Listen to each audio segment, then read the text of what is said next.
in our discussion of things that we're commanded to do as children of God.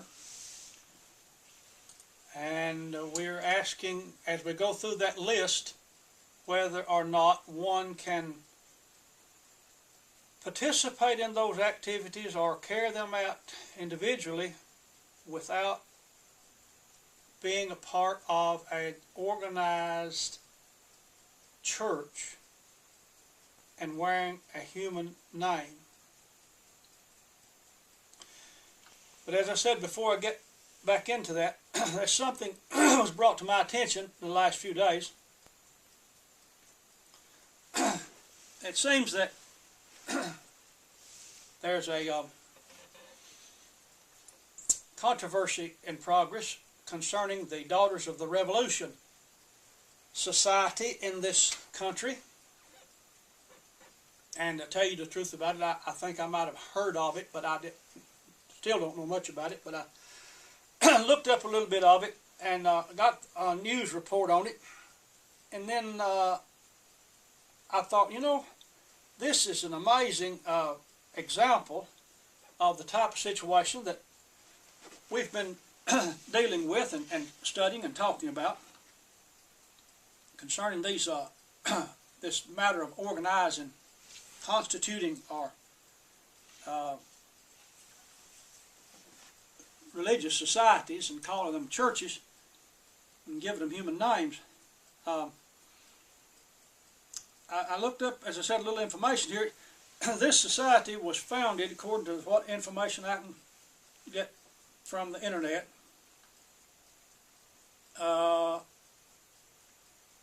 October the 11th, 1890. And the first chapter of the society was organized, consisting of 4 women in Washington, D.C., and on that date. The original primary purpose, as I understand it, was to preserve and publish history of this country, particularly pertaining to the American Revolution.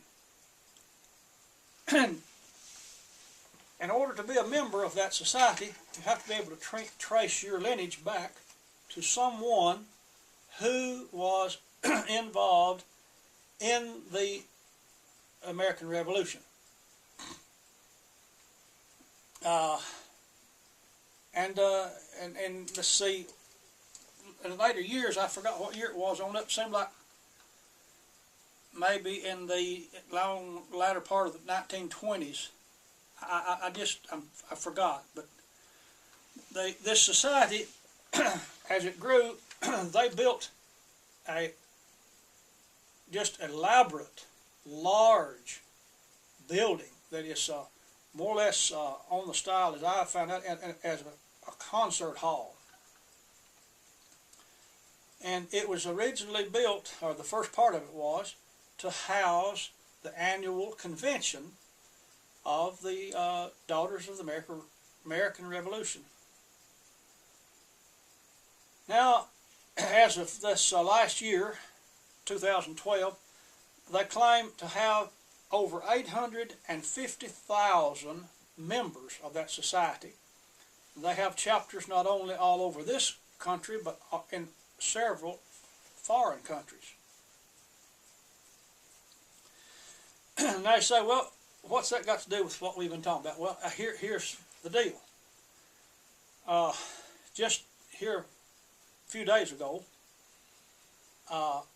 an official statement came down from their headquarters. They have a headquarters there in Washington, D.C., and of course they have officers and headed up by a president of the society.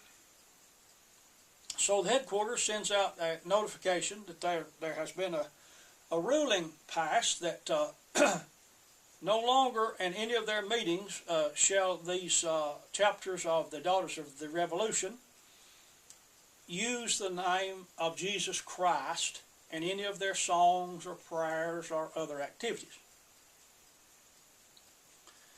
They may continue to use the word God, but not the name Jesus Christ.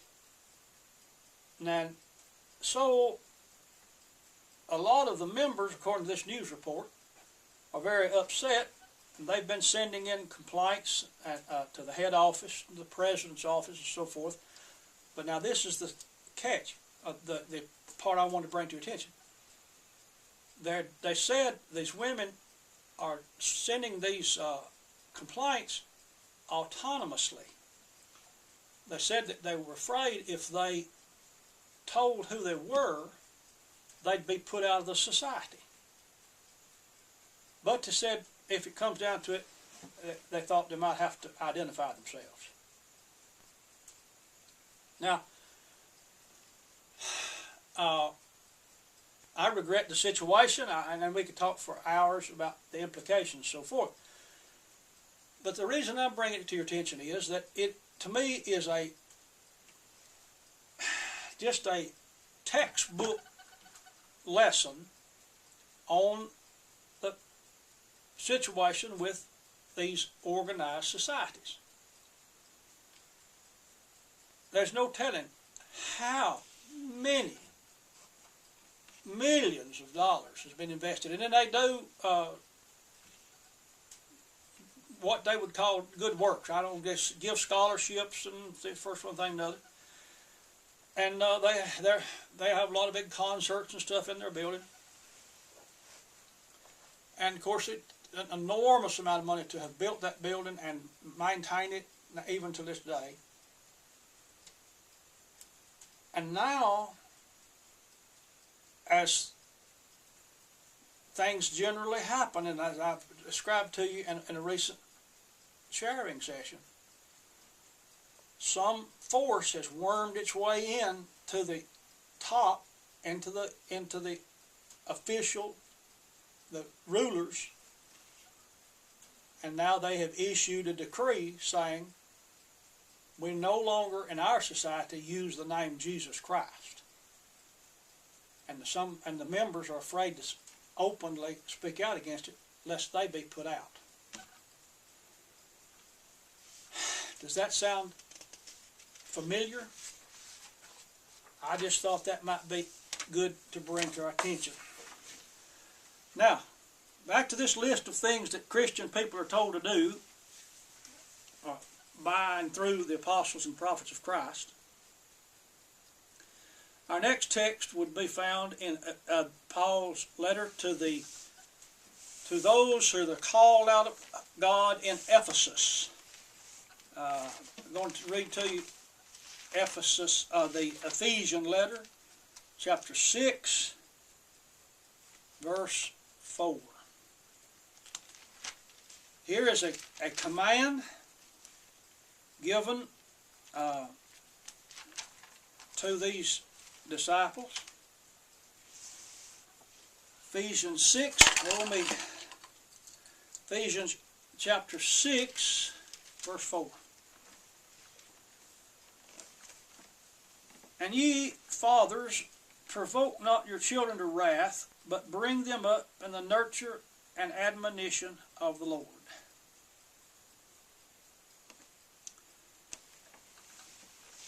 That text indicates to me that fathers of children have certain responsibilities.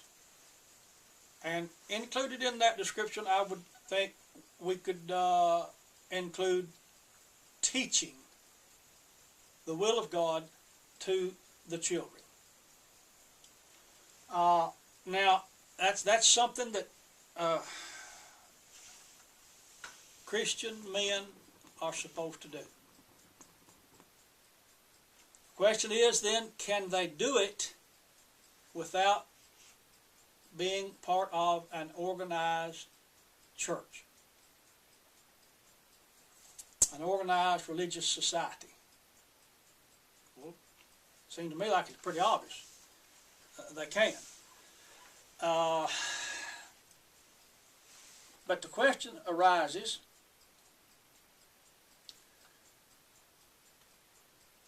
could a father of some children who was perhaps a very limited education or whatever, for whatever reasons, didn't seem and didn't consider himself to be able to teach his children as they should be, could he acquire the services of another Christian to help teach his children? I think he could, without any question. Could he even, if he had the money, could he pay somebody to teach his children? I think so. If he was not qualified to do it himself.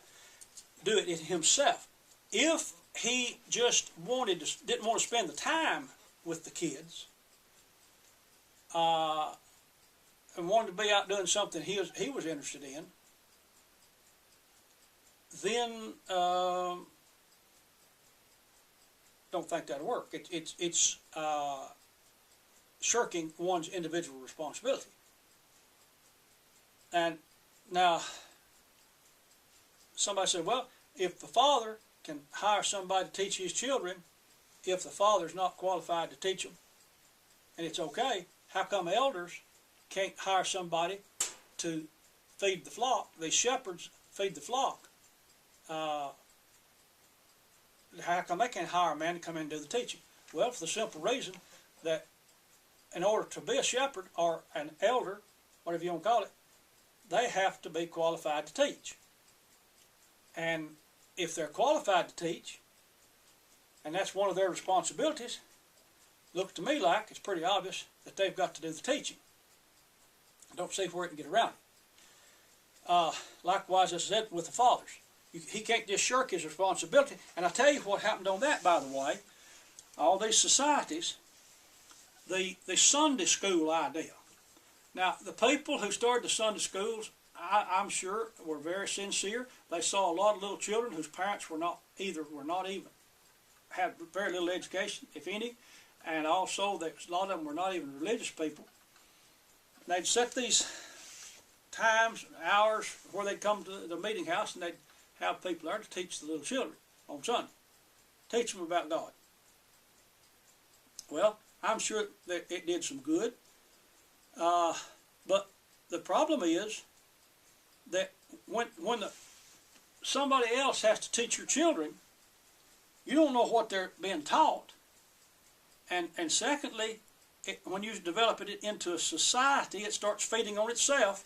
And I wish I meant to look it up and I forgot it, but I remember some people telling years ago about the little children being sent off to Sunday school by their parents, and somebody I believe told me about that their mother would wrap them up a penny, I believe it was, in a little handkerchief, tell them to put it in their pocket so they wouldn't lose it, and there'd be a collection there at the Sunday school, and they were asked to put in a penny so that they could use it, gather this money to promote and build up the Sunday school society or whatever, what they determined to be good works from their viewpoint.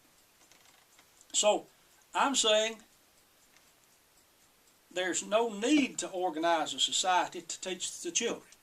And when we do, then it's an easy out for mothers and fathers, especially the fathers, to just send the children to Sunday school and they're going to be taught about God. Well, I don't think we're going to get by with that. Okay, let's go to another one. Let's see. Well, right along that line, there's a text tells us in Titus chapter 2, verse 4. I'm not going to turn over there, I don't believe, because I believe everybody will understand it. The older women were told to teach the younger. And same principles involved. Just sort of ditto what I said about the fathers. Can they do it without organizing a society and giving it some kind of a name? Why, of course they can. Could 3 or 4 or 5 Christian women to get together and all of them bring their children and them all meet together, maybe out somewhere, go on a little picnic, and then sit down there and tell them stories about Jesus and so forth, teach them the Word of God. Why, sure they could. They could cooperate in that, but they don't have to form a society to do it and give it a name and have officers. And when you do, it's just going to be, I assure you, just getting difficulties. And furthermore, it's not authorized. Now, here's one that we might try to spend a little time on. Jesus instructed his apostles, and they passed it on to the people that they taught, and we have it recorded, that Christian people are to partake of the Lord's Supper. I recently, like several years back, emphasized in one of our sharing sessions that that is not a matter of choice, not a matter of whether we want to or not. It's a command. And Jesus instructed us to do that down through the teaching of the apostles and the written word that we have. Now, can Christian people partake of the Lord's Supper without being in a organized society with a human name? No doubt in my mind they can.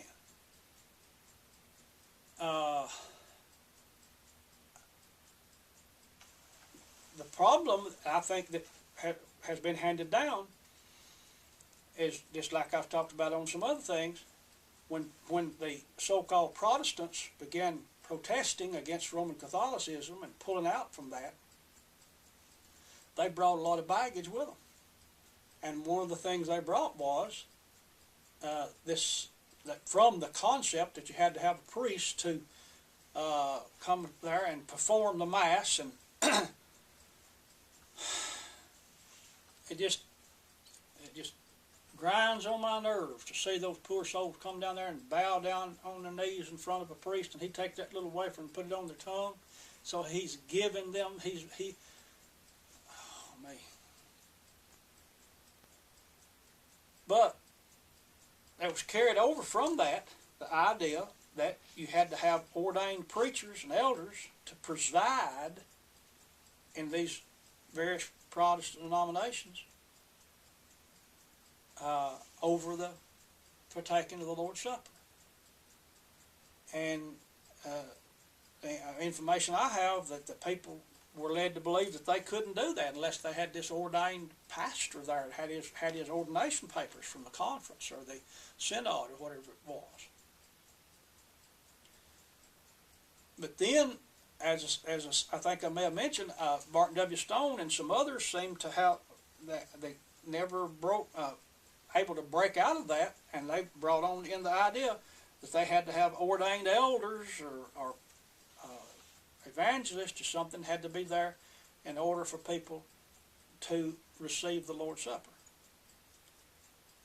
Now, I think we still have shadows of that in this concept of having to have the hired preacher. We've just got to have a minister. And if one of them moves or dies or something, that it's just scurrying around, we've just got to find somebody to get in here and serve as our minister.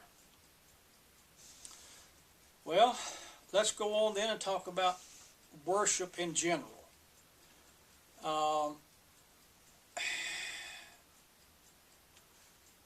The old traditional idea that I grew up in, and I reckon still exists as far as I know, it was taught that there were 5 acts of worship that had to be participated in almost said performed, and that probably wouldn't have been too far off.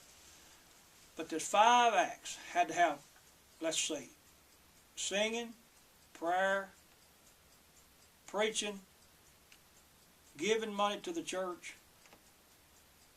and the Lord's Supper.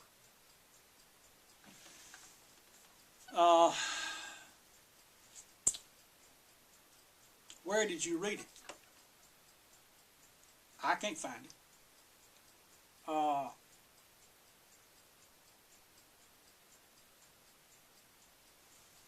The disciples came together on the first day to break bread, first day of the week to break bread, to take the Lord's Supper. And I'm convinced that if there are a number of disciples in a certain area and they're aware of each other, that they should strive to have a harmonious relationship with each other in their daily lives, and that they ought to meet together on the first day of the week to break bread. But they can do that without organizing 10 or 15 or 5 of them into a church and giving it a name. Now that's what I'm hammering on, just driving on that, because I see the evils involved in it, the harm, not to mention the fact that it's just simply unscriptural and causes division. It is division, actually. I think, again, we got into a situation where that, as I said, we had these 5 things that were to be done on Sunday, the first day of the week. Most of the time specific at 11 o'clock on Sunday morning. And I'm convinced, first of all, beyond a shadow of doubt, that many people just did not, and I think until today a lot of people don't understand, don't think we have the right concept when we hear the word worship. Some people want to say that everything we do in the service of the Lord is worship. Well, in the sense that it's serving God, yes. But I have tried over the last several years to comprehend what was meant when it says that certain people, while Jesus was on the earth, would fall down before him and worship him.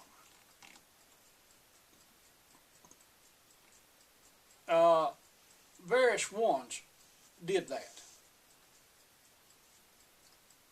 What was Satan tempting Jesus to do there in the wilderness when he showed Christ all of the kingdoms of the world? Said, "I'll give these to you if you just fall down and worship me." Well, you don't think he wasn't going to fall down there and take up a collection of money? Wasn't necessarily even praying or singing or reading any of the scriptures. It's a thing that comes from the inner being of a person when they are overpowered, I would say, with the thought of the greatness, the love, the mercy, the grace that comes to us through Jesus Christ. And men have recorded in the scripture where men would fall down before angels, where they were overcome by this feeling, fall down there to worship, and the angels say, "Don't do that. I'm just a servant. I'm a messenger." And Cornelius, I believe I'm right about this, fell down before Peter when Peter got there, because the angel had told Peter, Cornelius said, "This man Peter's going to tell you what words whereby you may be saved." And he humbles himself and drops down there in front of Peter, and Peter up there, don't do that. I'm just a man like you are. But yet, the Pope rules on his throne over millions of people. Go out on one of his tours, and the poor souls fall down before him, kissing his feet, I've been told. I never heard of him telling one of them, get up, don't be doing that. No, just bless you, my child. It makes me angry. I believe that's justified anger too. This is what I'm talking about, worshiping. And it can, I think a person can be overcome with that feeling, that frame of mind, just about any time, anywhere. Especially if you get off by yourself and where it's quiet and you see the creation of God around you and start thinking about how good He is to us, how blessed we are, all the things He's done for us and is doing, providing, even every breath we take. To just drop down and, what if you're working, to drag off your old hat and start praising God. If you've not tried that, if you've not experienced that, I urge you to try it. Can an individual or 2 or 3 people do that without being members of a organized church with a human name? I'm going to say to you in all humility and kindness that I can muster, most likely have a better chance of doing it than those that are involved in the orchestrated ceremonies of human organized and named societies. I tell you, my dear listener, I'm being more and more convinced that we're influenced more by tradition than we think. I think we need to start doing a regular tradition check. You know, years ago, the doctors thought bleeding a person was good to help them get over some kind of a disease or sickness. And of course, they were hurting them, making them weaker. And I'm going to close this with a little story. If I've told this in one of these other tapes, so it'd be all right, I guess. Heard a man tell one time that there was a young county agent right out of school. He got him a job with the state. They gave him a pickup truck, all of his papers, literature. Oh, he was so excited to go out in his truck and head out across the country. Going to go out and visit some of the farmers in the county, try to get his work going. Drove up to this old farmer's place and got out. The old man sitting up on the front porch. The young county agent introduced himself. Said, I'm so-and-so. I'm here to help you out on your farming. Give any suggestion, advice, whatever I can. One note said, can we walk over your farm? And the old man said, well, I guess so, son. So they was walking out through there and they come up on a pen of hogs that the old man was feeding, topping them out, getting them big enough to sell. The county agent looked at him and he said to the old gentleman, said, sir, said, how long you think it'd take you to top these hogs out, get them ready to go to market? How, he said, about 6 or 7 months, I guess. Well, the young man brightened up and he said, sir, I can tell you something. He said, I can show you how that you can top these hogs out in 4 or 5 months. They'll be ready to go to market.